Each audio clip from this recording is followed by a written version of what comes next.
사천해전에서 적 탄환에 맞아 왼쪽 어깨 부상을 당한 이순신은 1년이 지나서도 상처가 제대로 아물지 않아 그로 인한 후유증으로 오래도록 고충을 겪어가게 됩니다. 이미 47세의 나이가 되어 전란에 임하는 스트레스와 경무로 잔병 또한 끊이지 않아 전투에 임해서는 항상 승리하는 용맹한 장수의 이변에서는 보통의 사람과 크게 다르지 않은 감정적 예환으로 고심하기도 하는 인간 이순신이기도 했습니다.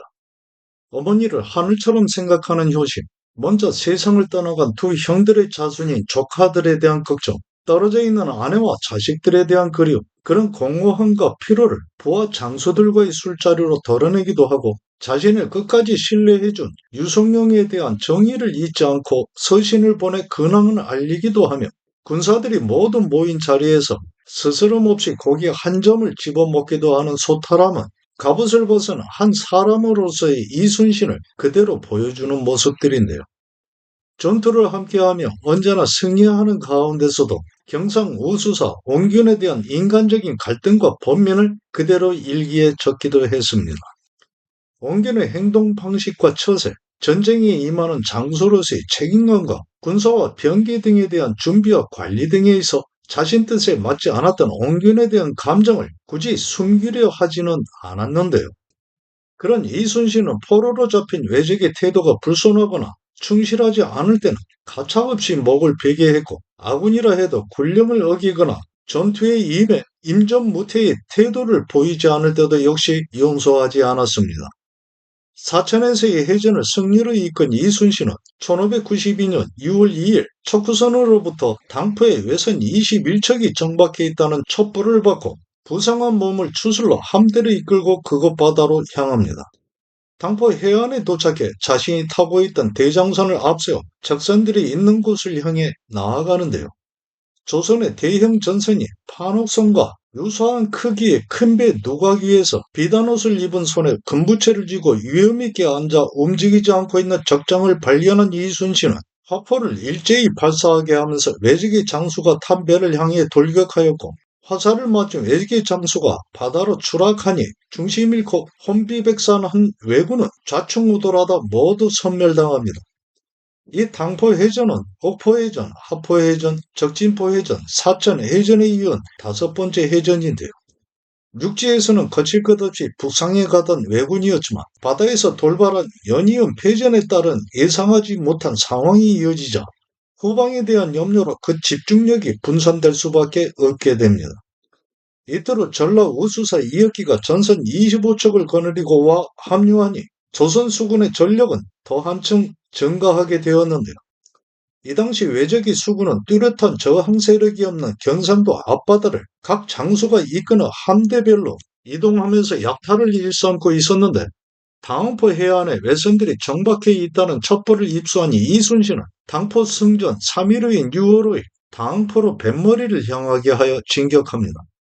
이곳 당항포에서는 총 2차례에 걸쳐 해전이 펼쳐지는데요. 그중 6월 6일까지 이어진 이날의 전투를 제1차 당항포 해전이라고 합니다. 이순신은 먼저 척후선 3척을 보내 적진의 형세를 살피게 하였고 총 26척의 적선이 정박해 있는 것을 확인하고는 각 함선을 일제히 꼬리를 물게 하여 적선이 정박해 있는 해안으로 돌진합니다. 이순신은 적병이 육지로 상륙해 도망하는 것을 막기 위해 바다 한가운데로 유인해 모두를 섬멸할 계획이었는데요. 해안에 나열해 있는 적선으로 향하며 화포를 발사하고 활을 당겨 공격하니 외적 또한 조충 등을 발사하며 일제히 대응 공격에 나섭니다. 그러기를 한순간 잠시 후 이순신의 함대가 뱃머리를 돌려 퇴각하는 형세를 취하자 외적 장수가 탄 지휘선이 앞장서고 외선 모두가 바로 추격해 왔는데요. 한바다에 이르면서 이순신은 함선의 대응을 받고 돌격선인 거북선을 앞서게 하여 적진 중앙을 파고들면서 일제히 화포를 발사하고 적선에 충돌하며 화살을 쏘아 공격을 가하니 앞섰던 적장은 활을 맞아 죽고 유인작전에 걸려든 외적 함대는 대부분 침몰하거나 불에 타 수장됩니다. 일부의 왜군 병력이 공격을 피해 상륙하여 육지로 도망하였는데 그중 한 척만을 겨우 항해할 수 있는 상태로 남겨두고 아군 병력은 철수하였지만 다음날 새벽 남겨놓은 배 한 척의 승선에 도망하려던 나머지 왜군은 당항포 포구를 벗어나 얼마 가지 못해 기다리고 있던 아군의 공격을 받아 침몰하고 외병들은 수장됩니다. 연이은 승전을 뒤로하고 한시름 돌릴 사이 없이 거제도 수역을 경계하고 있던 중에 외선 7척이 율포에서 부산포 방면으로 향하고 있는 것을 발견한 이순신은 즉각 추격을 명했고, 뒤쫓는 조선 함대의 놀란 왜적들은 배에 실어 놓았던 약탈물들을 바다에 버려가면서까지 악을 다해 다시 율포 해안으로 도망합니다. 승산 없는 대적을 피해 배를 버리고 육지로 피신하고자 하는 심산이었는데요. 그러나 조선수군의 뒷덜미를 잡힌 외선은 3척이 격침되고 4척은 납포되었으며 승선에 있던 왜적은 모두 목베이게 됩니다. 이순신의 1차 출전에서 승리한 옥포해전, 합포해전, 적진포해전에 이어 2차 출전에서 승전한 사천해전, 당포해전, 제1차 당항포해전, 율포해전까지 8일간 벌어진 마지막 전투였는데요. 이순신은 사천해전에서의 어깨 부상에도 불구하고 계속되는 전투를 지휘해 모두 승리한 것입니다. 2차로 출전에 거둔 승리로 이순신은 다시 벼슬의 품계를 높여 정이품이 되는데요. 총 7차례의 전투 중 아군이 입은 피해는 미미한 정도로 크지 않았습니다. 율포해전을 치른 각 함대는 물자의 보급과 파손된 배의 수리를 위해 각기 본영으로 돌아갑니다.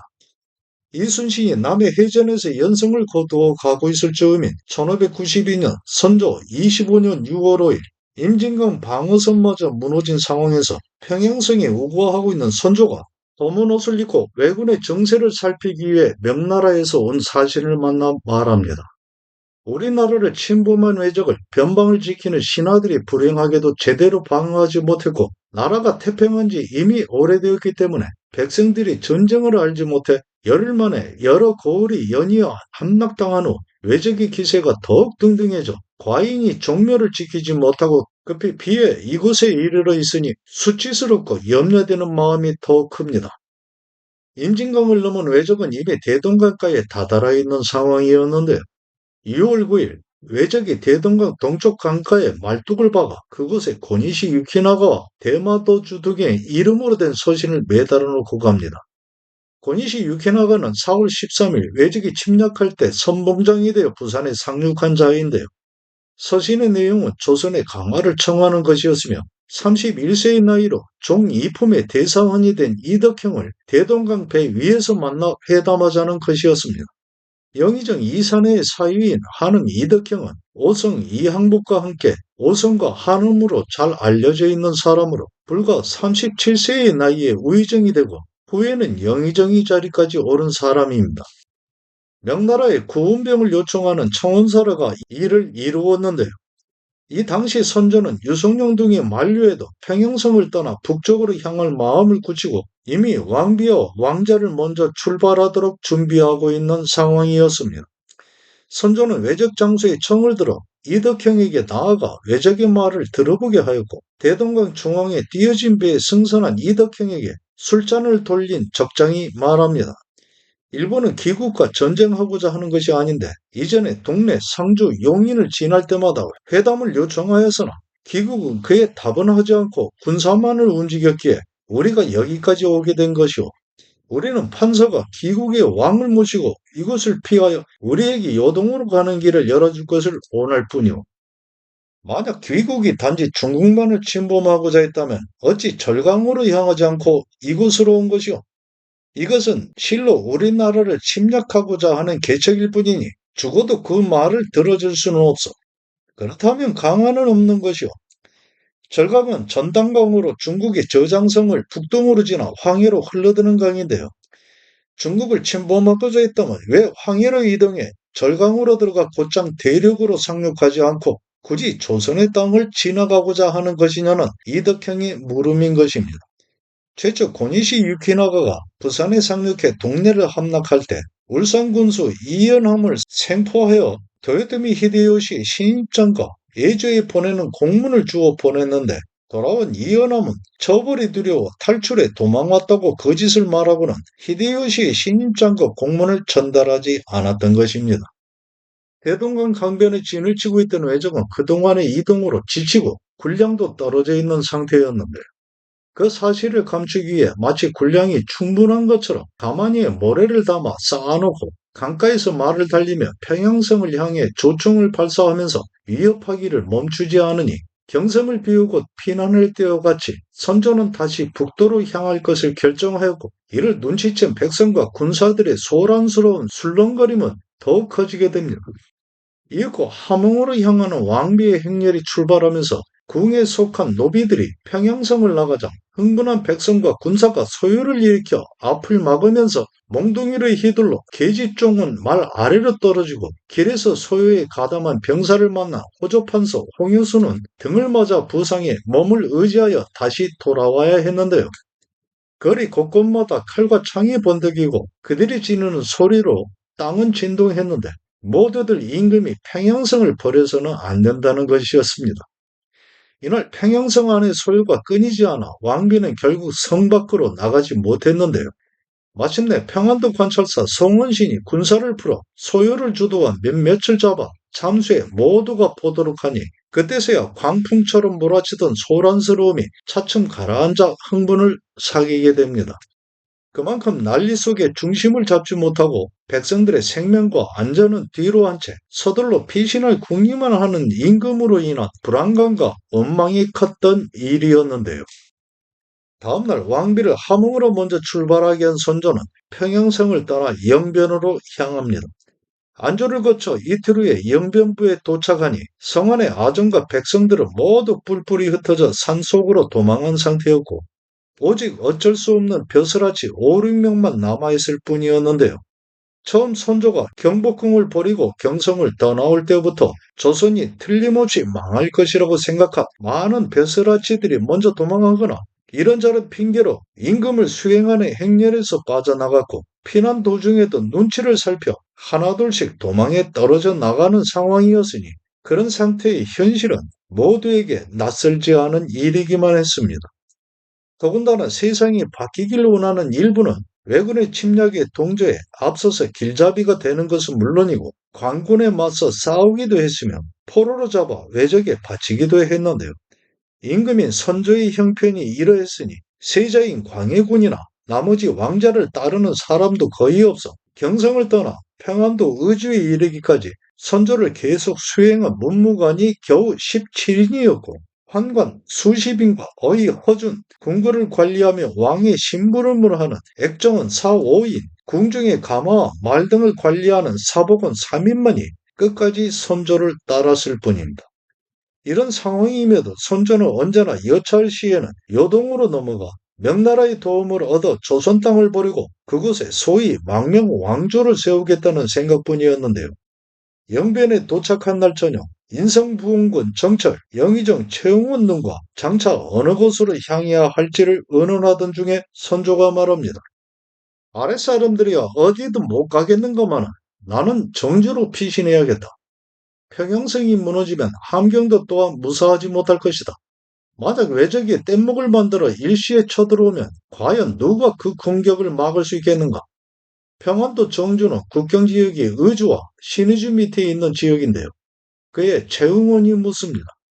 장차 요동으로 들어가시면 종묘와 사직은 누구에게 의탁하려 하십니까?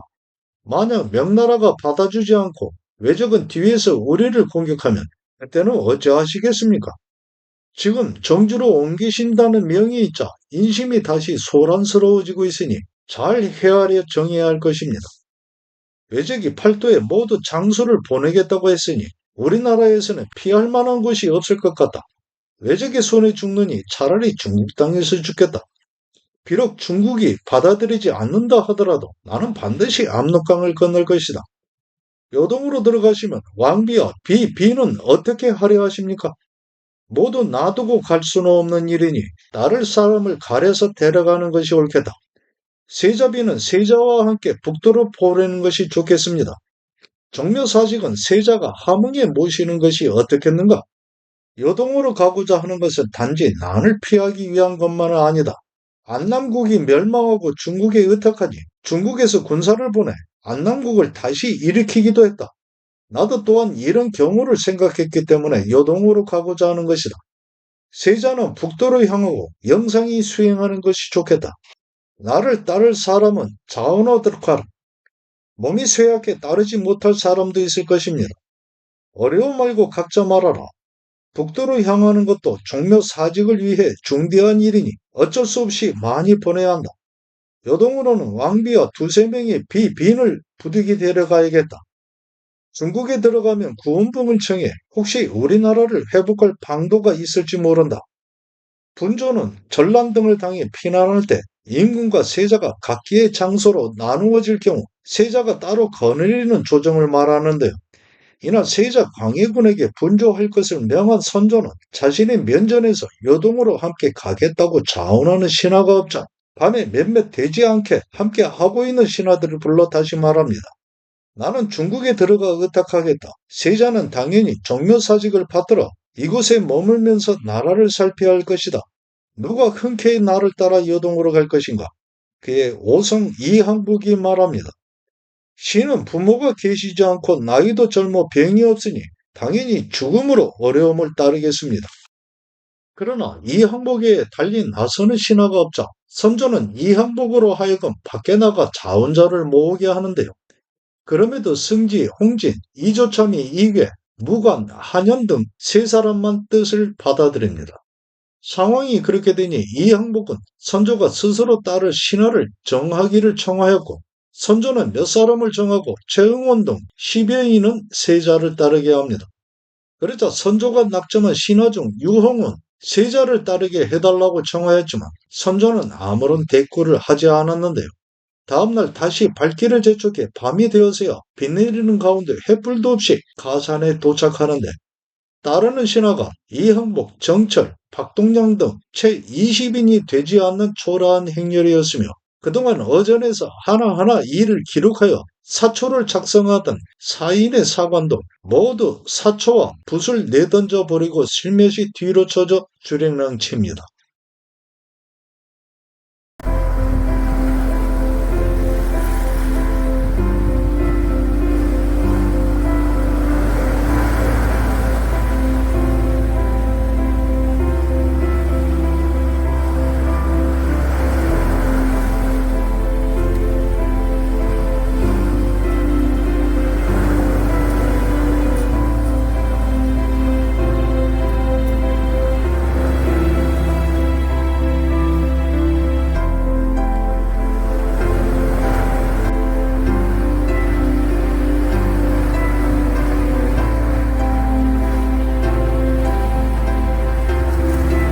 이순신이 이끌던 조선 수군의 대형 전선인 판호선은 배 밑바닥이 평평하게 되어 있는 평저선인데 따라서 방향을 회전할 때 배가 한쪽으로 쏠려 중심이 흔들리는 성질이 좋고 회전 반경이 짧아 급전해가 가능했기 때문에 판호선 양쪽 옆에 설치된 화포를 사용함에서 그만큼 이점이 많은 전투선이었습니다. 배를 진행함에 있어 목표물이 어디 있든지 그것을 향해 화구의 방향을 빠르게 바꿀 수 있었으므로 한쪽의 화포를 사용한 다음에는 재빨리 배를 회전시켜 다른 쪽 화포를 사용함으로써 화력의 우세를 점할 수 있었는데요. 2층 구조로 된 판옥선의 아래층에는 노를 젓는 격군이 있었고 위층에는 전투를 담당하는 군사가 배치되고 지휘관이 위치하는 누각이 설치되었는데 승선 인원은 시대의 규모에 따라 보통 100에서 130명 내외 또는 200명 가까이 이르기도 했고 높이가 높게 되어 있어 배에 뛰어올라 백병전을 위주로 하던 왜군에게는 불리한 구조이기도 했습니다. 반면에 외선은 대부분 배 밑바닥이 V자 형태인 첨저선이었는데 속도에서는 유리하지만 회전 반경이 커 방향을 바꾸는데 그만큼 이동 거리가 길어져 시간이 걸리기 때문에 즉시로 대응해야 하는 근접 전투 때에는 그만큼 불리할 수밖에는 없었습니다. 따라서 물살이 세거나 파도가 높게 이는 수역에서는 배의 중심이 크게 흔들리게 되어 침몰하거나 화포를 발사하더라도 명중률이 떨어져 우리 해역에 맞게 개발된 판옥선에 번번이 격침되고는 했습니다. 거북선은 기동성이 뛰어나고 전후 좌우로 화포를 발사할 수 있게 되어 있어 먼저 적진 중앙을 파고들어 적의 대열을 분산시키는 돌격선으로 사용하였습니다. 이순신이 2차로 출전한 첫 전투인 사천해전에서 어깨를 관통하는 부상을 당하고도 연이은 당포해전, 제1차 당안포해전, 율포해전에서 승리를 이어가고 있을 때 선조는 여동으로의 망명과 세자 광해군에게 분조하는 일을 쫓기듯 모색하고 있었는데요. 몸은 아직 조선 땅에 머무르고 있지만 마음은 이미 요동으로 건너가 있는 선조였습니다. 자신은 요동으로 가고 아들인 세자 광해군을 조선에 남게 하여 전란에 초토화되고 있는 나라를 살필 것을 말한 선조는 몇 차례에 걸쳐 전이할 뜻을 나타내고는 했지만 신하들 누구도 선조의 진심이라고 받아들이지 않았습니다. 외적은 경성을 비우고 피난하는 선조를 뒤쫓아 함경도 방향과 평안도 방면에 두 갈래로 길을 나누어 북상하고 있었는데요. 함경도로 진주한 왜군도 이미 마천령을 넘어 함경 북도에 들어선 상황이었습니다. 처음부터 굳은 항전 의지를 보이지 않은 임금으로 인해 선조 치세하에서 이미 이반한 백성들은 왜적에 동조하지 않으면 그나마 다행이었고 관군과 많은 장수들은 왜적이 맞서는 것을 피해 숨어 달아나기 바쁜 실정이기만 했습니다. 함경도 관북지방 백성들의 조정에 대한 불만은 더욱 커서 왜적이 침입하자 함경도 병마절도사 이원은 갑산으로 도망하여 토굴에 숨었다가 왜적에 동조하는 백성들에게 죽임을 당했고 함경도 감사 이영립은 산골짜기로 도망했는데 그곳 토병들이 왜적을 이끌어와 습격하게 해 사로잡히게 됩니다. 더구나 갑산의 백성들은 갑산 부사를 베고 난 후 왜적에게 항복하기도 했는데요. 왜군이 조선에 새로운 임금을 세우고 나라를 바꾼다는 소리를 듣고는 그에 동조해 이렇게 스스로 장소와 관리들을 다투어 처치하고 사로잡아 왜적에게 바칠 정도였습니다. 이미 평양 또한 왜적이 수중에 떨어져 여동으로 향하고자 하는 선조의 피난 행렬은 발길을 더욱 재촉해야 했는데요. 선조가 영변을 떠나 박천에 머물다 가산으로 향하고자 할 때 우의정 유홍이 몸이 늙어 여동으로 함께 갈 수 없으니 세자를 뒤따르는 행렬에 합류하겠다고 재차 청하자 그때서야 선조는 유홍을 놓아줍니다. 선조가 평안북도 정주에 이를 즈음 명나라 군사 1029명과 말 1093필이 처음으로 압록강을 건너고 며칠 후 다시 500의 군사가 또 조선 땅에 들어옵니다. 처음 왜적이 부산포에 상륙해 보름을 채 넘기지 않아 도성이 경성을 함락하고 큰 저항 없이 북상을 계속하자 명나라 조정에서는 조선과 일본이 밀약하여 중국을 침범하려는 것으로 오인해 그렇게 소규모 병력을 보내면서 형세를 파악한다면서 사신을 여러 번 보내왔고 선조가 실제 조선 임금이 맞는지 일본이 정말로 조선을 침략한 것인지를 탐색하고는 했습니다. 그의 중국 사신을 맞이한 조선 조정에서는 오해를 풀기 위해 일본이 강화를 요청하면서 보내왔던 서신들을 내보이고 적진을 직접 살피게 하기도 해 명나라의 의심을 해소하기 위한 노력을 다했고 그로써 명의 대병력이 파견되어 오게 됩니다. 1592년 선조 25년 6월 임진왜란이 발발하고 2개월이 지나갔을 때 평안북도 의주에 도착해 있는 선조가 말합니다.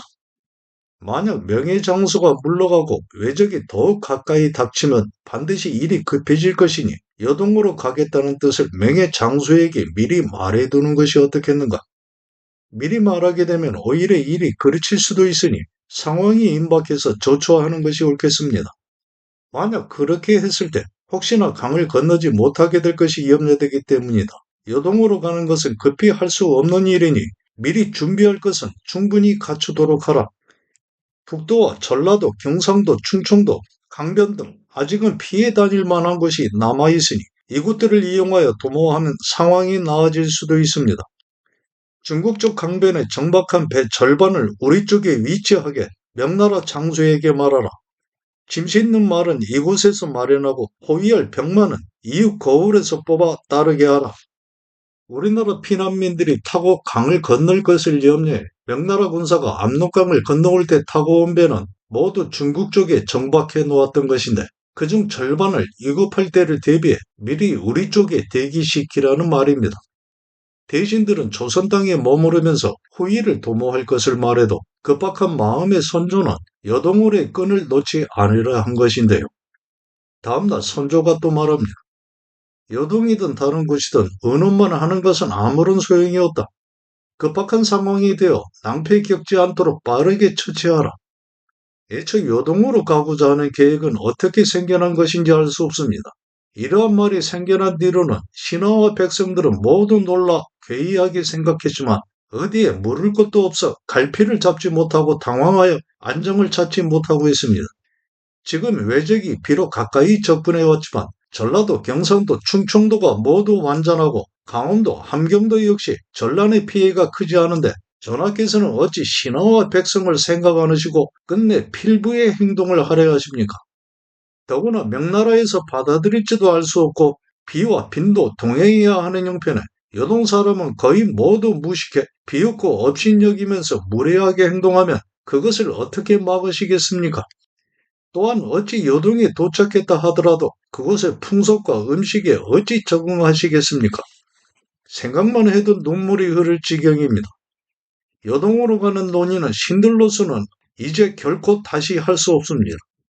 그러기를 이틀 후 이전에 선조가 요동으로 들어갈 뜻을 전한 명나라에서 압록강 건너 명나라와 여진족 경계 사이에 있는 요동의 관전보 빈 관하에 선조의 일행을 받아들이겠다는 회신이 도달하니 선조는 우선 의주에 머물러 있을 계획을 합니다.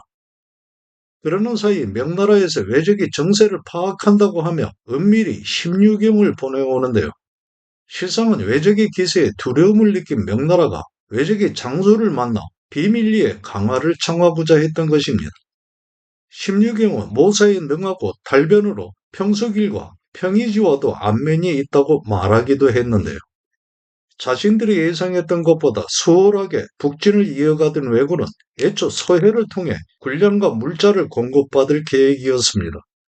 그러나 앞서 벌어진 연이은 해전에서 이순신 함대의 패배에 남해를 돌아 서해상으로의 진입이 어려워지자 대함대를 동원해 조선수군을 격파할 계획을 수립하였고 총 73척의 전투선을 모아 조선수군과의 일대 격전을 펼칠 준비를 합니다. 1592년 7월 6일 여수 본영에 돌아와 있던 이순신은 사천해전에서 입은 부상이 아물지 않았음에도 몸을 추슬러 전라 우수사 이역기와 노량에서 만나 48척의 함선을 이끌어 on경과 합류하니 조선수군은 총 55척의 함대를 이뤄 외적의 동향을 탐색해 갑니다.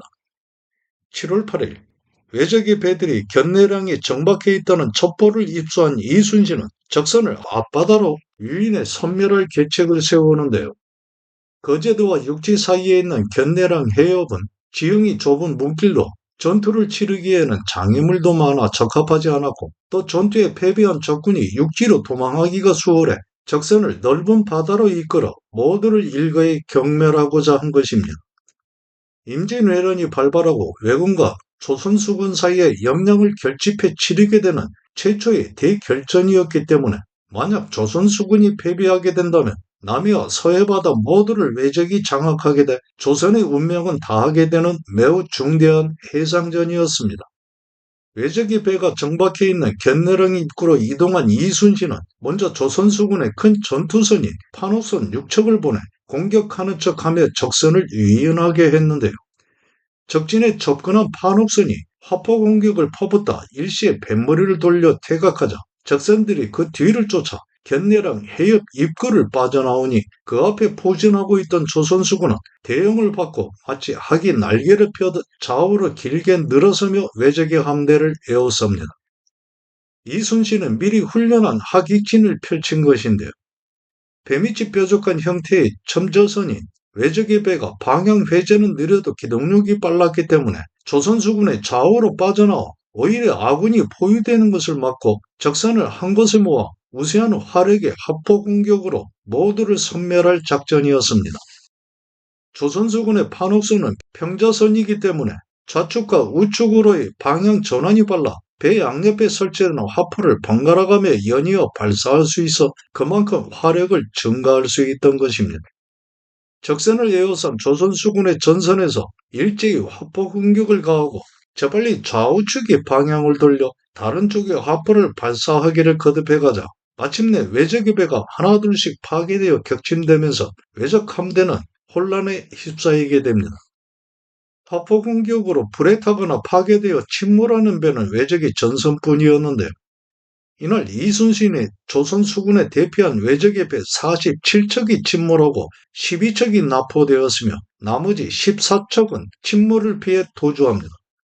임진왜란 3대첩 중에 하나인 한산도 대첩에서 외적이 대패함으로써 육지와 해상을 통해 북상하겠다는 왜군의 수륙병진 계획은 무산되게 됩니다. 이틀 후인 7월 10일 새벽 한산도에서 대승을 거둔 이순신의 조선함대는 외적 수군의 잔여 함선을 수색하다 진해의 앙골포에 적선 42척이 머물고 있다는 소식을 접하고 바로 앙골포로 향합니다. 앙골포 포구 또한 지형이 협소하고 수심이 얕아 큰 배가 접근하기에 어려운 곳이었습니다.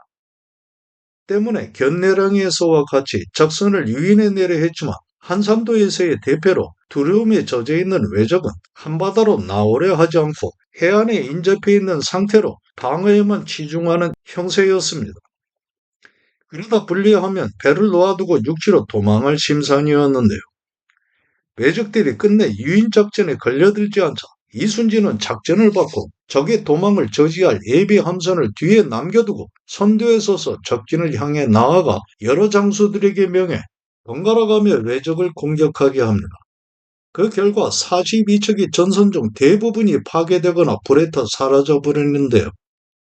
겨우 살아난 목숨을 부지한 왜군들은 육지에 올라 도망합니다. 한반도의 강은 동거 소재의 지형 특성상 대부분 서해로 흘러드는데 한산도와 앙골포에서 연이어 외적이 수군이 대패하자 왜군의 사기는 크게 꺾이고 이후 해상에서의 전투를 기피하면서 서해로 진출하지 못한 왜군은 육상으로의 공급이 차질을 빚게 되었고 선봉이 고니시 유키나가도 평양에서 발목 잡히게 됩니다.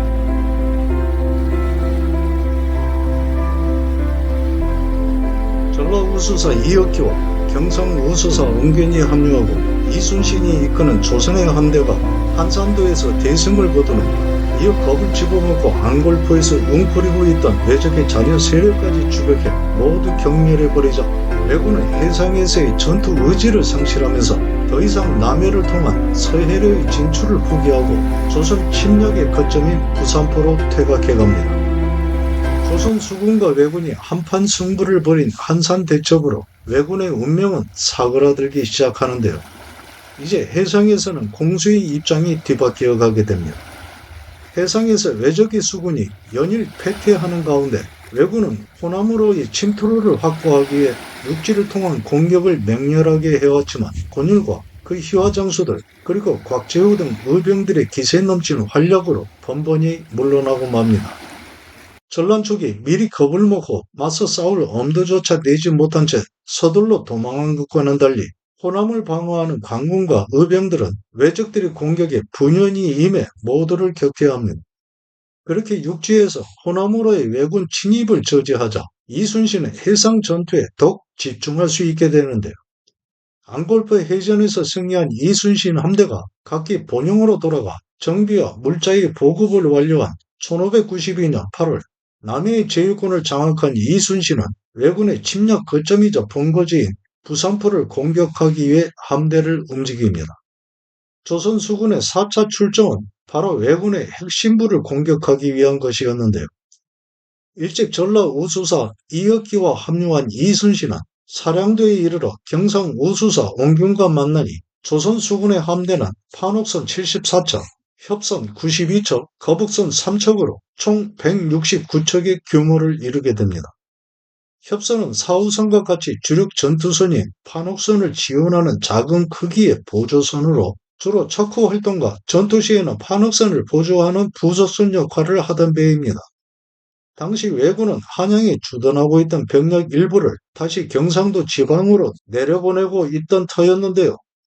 8월 25일 당포에 도착한 이순신은 하루를 그곳에서 보내고 다음날 비바람이 잔잔해지길 기다리다 저녁이 되어 거제도 쪽으로 나아가 밤을 보내며 거제도의 해역을 통과하기 위한 정차 활동을 벌입니다.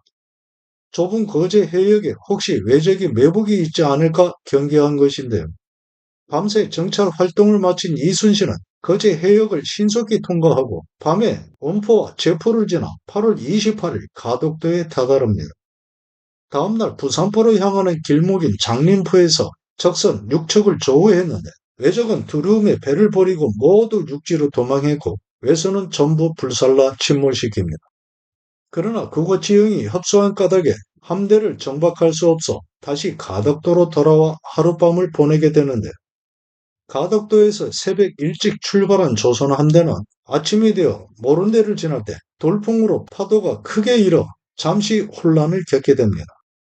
이순신의 조선 함대가 왜군의 조선 침략 핵심 거점인 부산포로 다가오고 있음을 이미 알고 있던 왜적은 470여 척의 전투선과 병선을 보유하고 조선 수군의 2배 이상이 되는 2만여 명의 군사가 있음에도 감히 나와 대적할 엄두를 내지 못하고 부산포에 이르는 길목 곳곳에 소수의 선박을 배치해 조선 수군의 접근을 파악하면서 해안 언덕 위에 진지를 구축해 방어전을 치를 준비를 합니다. 기세등등했던 왜군이 한산 대첩을 승리로 이끈 이순신이 다가오고 있음에 수적 강세에도 불구하고 물에 빠진 생쥐가 무태 기어오르듯이 해전을 포기하고 혼비백산에 땅에 올라 육지에 발붙이고 전투 치르겠다는 심산이었는데요. 육지가 바다 쪽으로 튀어나온 지역인 화중구미에서 외선 5척을 조우에 격침하고 이어 다대포에서 8척, 서평포에서 9척, 전령도에서 2척을 침몰시키며 부산포에 더욱 접근해 가는데 1592년 9월 1일인 이날 새벽에 가덕도에서 출발한 조선 함대가 적선과 4차례의 전투를 치르고 나자 날은 벌써 해가 서쪽으로 넘어가고 있는 시점이 됩니다. 바로 앞에 있는 부산포에 들어서기 위해서는 전령도와 육지 사이의 좁은 해협인 초량목을 지나야 하는데요. 이순신은 먼저 척후선을 보내 해협을 정찰하게 했고 돌아서는 조선 수군의 척후선을 뒤쫓아온 왜군의 대형 전투선인 안택선 4척을 부산포에 들어서기 전 제물로 수장해버리며 척후선의 정찰 결과 왜군 함대 470여 척은 부산포 상기석 아래 해안에 모두 정박해 있고 왜적은 해안선을 따라 있는 언덕에 진지를 구축해 조선의 함대를 높이의 이점을 활용해 공격할 채비를 하고 있었습니다. 그의 아랑곳하지 않은 이순신의 조선 함대는 모든 함선이 앞선 배에 꼬리를 물고 길게 늘어지며 전진하는 장사진의 형태로 초량목 해협을 지나 마지막 종착지인 적진의 심령 부산포로 들어섭니다. 포구에 진입한 이순신 함대는 일제히 화포 공격을 가했고 해안진지의 왜적 또한 화포와 조총 등으로 대응해 부산포는 일대 대격전의 장이 되어가는데요. 그러나 수적 우세에도 불구하고 왜군의 공격은 아군에 큰 타격을 주지 못했고 반면 이순신 함대는 해안선을 따라 이동하며 정박해 있는 왜선들을 집중 공격하면서 왜적의 배는 하나둘씩 파괴되고 불부터 가라앉기 시작합니다. 여러 날의 힘든 항해와 수차례 전투를 치른 상황에 도달한 이순신 지휘와의 조선 수군의 전투력이 해안에 웅크리고 있던 왜적을 압도하고 있던 것인데요. 왜군의 조선 침략 거점인 부산 포구를 종횡무진 휘저으며 있는 대로 포탄과 활을 다 소비한 이순신 함대는 부산포에서만 100여 척에 이르는 적 함선을 수장하고 유유히 전장을 빠져나오는데 추격하여 공격할 엄두조차 내지 못하는 왜군은 사라져가는 조선 함대를 그저 바라만 봐야 했습니다. 한산대첩으로 왜적이 허리가 꺾였다면 부산포 해전의 대패로 왜군은 목이 졸리는 치명상을 입은 결과에 이른 것인데요. 이로써 왜적의 수군은 해상에서의 위력을 상실하게 되었고 육지로 북상하고 있는 왜군들에게 공급되어야 하는 군량과 물자의 수급이 차질을 빚게 되었으며 더군다나 일본으로의 퇴강로까지 막힐 염려가 커지게 되어 조선 반도에서의 왜적 활동은 그 분수령을 맡게 됩니다. 이순신은 이번에 4차 출정에서 몇몇이 희화장수와 군사를 잃기는 했지만 적의 공격에 격침된 아군의 배는 없었는데 그만큼 거북선과 조선의 대형 전투선인 판옥선에 대한 장점과 단점을 잘 파악해 전투 지형에 적합한 작전을 펼치는 이순신의 용병술은 탁월한 것이어서 매번의 전투에서 적에게는 치명적인 타격을 입히는 반면에 아군의 희생은 미미한 정도로 그치게 할 수 있었던 것입니다. 이러한 승전은 조선의 공격선이 판옥선의 성능이 일본의 앙태선을 능가하였기 때문이 아니고 그것의 장점을 잘 살리는 훈련을 거듭하였으며 판옥선의 장점을 최대로 활용할 수 있는 전장의 지형을 주의 깊게 살폈고 화포 발사 시 바람의 영향까지도 고려해 전투 장소를 결정하는 치밀한 작전 운영 능력이 단 한 번의 패배 없이 연전연승하는 이순신이 되게 하였던 것입니다. 임진란 초기 부산포에 상륙하는 왜적을 맞아 제대로 된 전투 한 번 벌이지 못한 경상우수사와 경상좌수사 또한 같은 판호선을 지휘했고 이순신이 모함받아 옥에 갇혀 있을 때 삼도 수군 통제사가 되었던 경상우수사 원균이 지휘한 칠천량 해전에서는 왜군에 대비하여 다시 한번 조선의 운명을 백척간두에 걸리게 했던 것을 생각해 본다면 전장에서의 지휘관 능력이 얼마나 중요한 것인가를 쉽게 이해할 수 있게 됩니다. 이순신은 이 부산포 해전에서의 승리를 한산대첩보다 더 크게 생각했는데요. 470여 척에 이르는 대규모 함대와 대병력이 적군이 기다리고 있던 부산에 두려움 없이 들어서서 수많은 왜적을 몰살하고 100여 척에 이르는 적선을 격침한 뒤에 당당하게 전장을 벗어나 자신과 조선 수군의 기세에 대한 자부심을 표현하기도 합니다. 이순신보다 5년 먼저 세상에 태어나 훨씬 이전에 벼슬살이를 시작한 경상우수사 원균은 이순신보다 벼슬이 작업이 낮음에도 이순신의 지휘를 받는 것에 항상 불만을 표하고 그것에 순응하지 않았는데요. 훗날 그런 불화를 보다 못한 조정에서 원균을 충청 절도사로 삼아 육지로 자리를 옮깁니다. 육지의 장수가 된 원균은 조정의 권세 있는 신하와 어울려 지내면서 그들의 귀와 마음을 어지럽히니 이순신에게는 뜻하지 않던 적들이 많이 생겨나게 됩니다. 4차 출정에서 조선의 운명을 결정짓는 대승을 거둔 이순신은 재정비를 위해 다시 본영으로 돌아갑니다. 이처럼 이순신의 조선 함대가 남해의 진주에 있는 왜적의 숨통을 끊어가고 있을 때 육지에서는 명나라 군사 3,900명이 더 들어와 평양 수복을 위해 평양성이 왜군을 공격했지만 패퇴해 선조가 있는 압록강 부근의 의주 쪽으로 물러납니다. 그러나 남쪽에서는 이순신의 활약으로 경상남도 육지에 주둔하고 있던 왜군의 기세도 꺾여가 진주판관 김시민은 주변의 군세를 모아 사천, 고성, 진해 등지에서 왜적을 쳐내 큰 길로 연결되어 있는 여러 고을을 회복하는데요. 김시민은 그의 진주 목사가 되었고 이후 진주성에서 의병장 곽재우 등의 지원과 3,800여 명의 군사와 백성만의 힘으로 2만여 명의 왜군에 맞서 임진왜란 3대첩 중의 하나인 진주대첩을 승리로 이끄는 주역이 되지만 전투가 막바지에 다다라 왜적이 퇴각할 즈음 적 탄환을 이마에 맞고 얼마 후 숨을 거두게 됩니다. 이순신의 연이은 승전으로 서해로의 해상 진출이 무산된 왜적은 육지에서도 의병 등의 활약이 불씨를 키워가자 육로를 통한 통행에서도 어려움을 겪어가기 시작했는데요. 따라서 여충지인 진주성을 공략해 전라도로 진입하기 위한 거점을 확보하고자 했던 것입니다. 이 당시 조정에서 임명한 장수 중에는 조선을 수호하기 위해 분연히 일어선 의병의 활동이 자신들을 능가하는 것을 마땅치 않게 여겨 그들에게 협조하지 않거나 오히려 방해하며 막아서기도 했는데요. 이러한 어려움에도 문신임의 유학자인 조원은 의병을 일으켜 왜적의 수중에 있던 청조성을 회복합니다. 연이어 금산의 왜적을 공략할 것을 전라감사, 충청감사와 약속하였지만 두 도의 감사가 시위를 지지부진하게 미루어가자 그것을 분하게 생각한 조헌이 눈물을 흘리며 말합니다. 나라의 임금이 어디에 계시는가? 군주가 잘못되면 죽음이 있을 뿐이니 지금이 바로 그때이고 살고 죽는 것을 헤아릴 경우가 아니다. 하고는 생사를 함께 하기로 결의한 700여 명의 의병들과 함께 진군해 갑니다.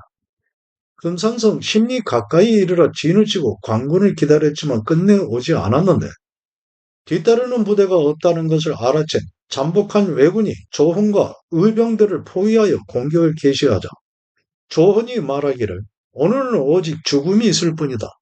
어려움에 부끄럽지 않도록 최선을 다하라 하니 그 뜻에 모두 동의한 의병들이 목숨을 내놓은 채 사방의 외적에 맞서 싸우면서 3번에 걸친 적의 공격을 물리쳐냈는데요. 그러나 화살은 다 떨어지고 이제는 압도적인 숫자의 적과 백병적만 남아있는 상태에서 움직이지 않고 있는 조원에게 주변에서 피해 빠져나갈 것을 말하니 대장부에게는 죽음만이 있을 뿐 구차하게 연명할 수는 없다 하며 외적의 칼에 맞섰고 거듭 닥쳐오는 외적에 분연히 몸을 움직이던 모두는 마침내 한자리에서 생을 마감하게 됩니다. 조헌과 의병들의 기세에 목숨 잃은 외적의 수는 더욱 많았는데요. 의병을 모은 조헌은 단 한 번도 사살의 벌을 내리지 않아 모두가 그를 마음으로 따랐고 죽음에 임해서도 전혀 물러섬 없이 마지막을 함께한 그들의 의로운 용기에 충청도 여러 고을의 사람들이 그들의 넋을 기려 여러 달 동안 고기를 입에 담지 않았다고 합니다. 다음 날이 되어 조헌의 동생 조범이 시신을 수습하려고 와보니 깃발을 중심으로 조헌과 의병들이 모두 한자리에 원형을 두르고 전사해 있었는데요. 조헌은 덥수룩한 수염에 두 눈을 부릅뜬 채였고 문화생들은 700여 명의 시신을 모두 거두어 하나의 무덤을 만들어 700의사총이라고 이름 붙이게 됩니다. 조헌의 아들인 조왕기 역시 아버지와 함께 죽음을 같이 했는데 패전이 임박하자 아버지를 대신해 죽고자 의상을 갖추어 입고 장수의 행색을 갖추었는데 외적은 아들을 주장으로 알고 그의 시체를 훼손하기도 했습니다. 조언을 따르던 의병 중에는 학식 있는 선비와 무인도 여럿 있었는데 모두 후에 추중됩니다. 조헌과 의병들의 활약에 힘입어 그 군산 역시 회복되었고 그로써 호남과 충청도가 외적으로부터 안전하게 되었는데 당시 이 두 지역에서 대부분 군사한 물자가 공급되고 있었기 때문에 이들의 희생 또한 조선의 명운이 사라짐을 막는 큰 토대가 되었습니다.